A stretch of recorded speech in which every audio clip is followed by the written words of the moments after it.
All right, this is Jerry Diamond, How to Get Out of Babylon. Lights out.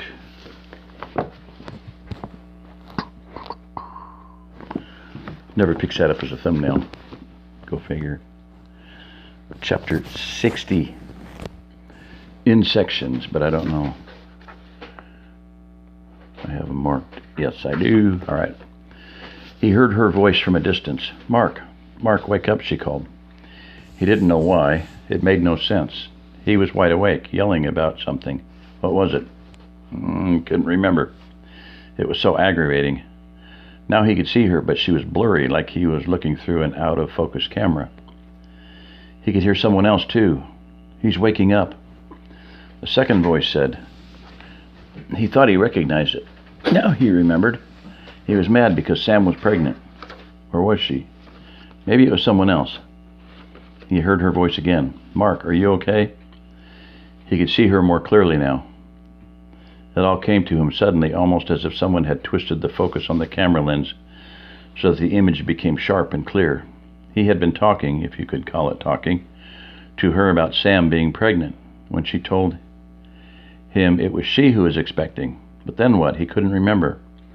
Why was he lying on the floor with Jess and Lisa bending over him? What happened? He finally formed the words.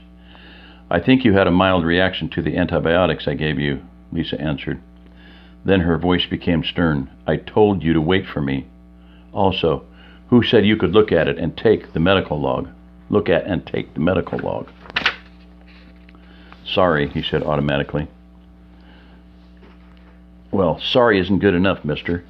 People have a right to their privacy. Guess I'm going to have to lock up the log from now on. If it wasn't for the fact that Jess wanted you to know she's pregnant, I'd kick your ass myself. Black belt or no black belt, Lisa said as she drove home her point by poking Mark in the shoulder emphatically and in time with her last 6 words. I believe you would, he replied sheepishly as he propped himself up on his elbows. He turned and looked at his wife. So you really are pregnant? Yes, I am. How did that happen? What? Lisa interjected. Before Jess could say anything, did you hit your head when you passed out and now you have amnesia too? How do you think it happened, you big stud, you? She said with a wink and humor in her voice. Mark failed to see the humor. I didn't mean that. I know it. I mean, I thought you were on birth control. And the chart says S, Turner. That's not an S, Mark, Lisa said. It's a J in my lousy handwriting. But if you had minded your own beeswax, you wouldn't have seen it. Gotten the wrong idea and then gone ballistic.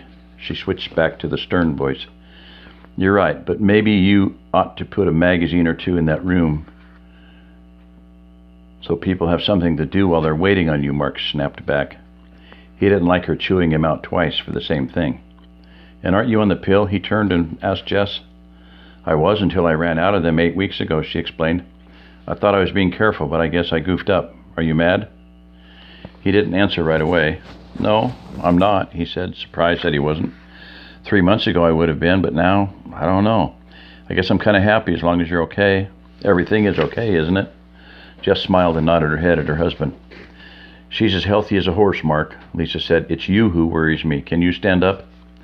He nodded his head and the 2 women helped him to his feet. He almost lost his balance and put his hands on the wall to steady himself. I guess I'm still a little dizzy. Then let's get you to bed so you can rest like Lisa said, Jess suggested.